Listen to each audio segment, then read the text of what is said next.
जय सद्गुरू. विश्वास हा आयुष्यातील फार महत्त्वाचा पैलू आहे आणि प्रत्येक व्यक्तीला विश्वास हा फार महत्त्वाचा वाटतो.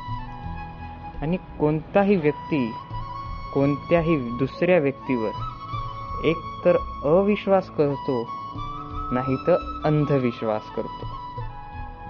पण या दोघांतलं अंतर काय? जर तुम्ही अविश्वास करत असाल तर तो अविश्वास हा भयला जन्म देतो, असुरक्षिततेला जन्म देतो. आणि अंधविश्वास हा असफलतेला जन्म देतो. तुम्ही जर कोणावर अंधविश्वासरित्या विश्वास ठेवत असाल तर तो तुम्हाला असफलताकडे घेऊन जाईल. आणि जर कोणावर अविश्वास ठेवत असाल तर ते तुम्हाला असुरक्षित वाटेल. मग नेमका विश्वास हा स्वतःवर ठेवावा. विश्वास जन्माला कसा आणावा, विश्वास तयार कसा करावा?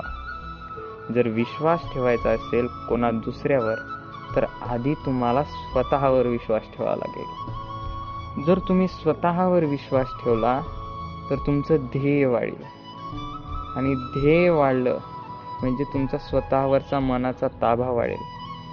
आणि मनाचा ताबा तुम्हाला तुमचं लक्ष देईल. आणि त्या लक्ष्याला शोधण्यासाठी तुम्हाला मार्ग सापडतील. आणि ते मार्ग तुम्हाला सफलताकडे घेऊन जातील, जे की महत्वाचे आहे. मित्र हो, म्हणून कोणत्याही गोष्टीवर त्या गोष्टीबद्दल स्वतःचा विश्वास एकदा नक्की तपासावा. मित्र हो, भेटूयात पुढच्या व्हिडिओमध्ये एका नवीन आशय व आक्षेपासोबत. तोपर्यंत जय जय.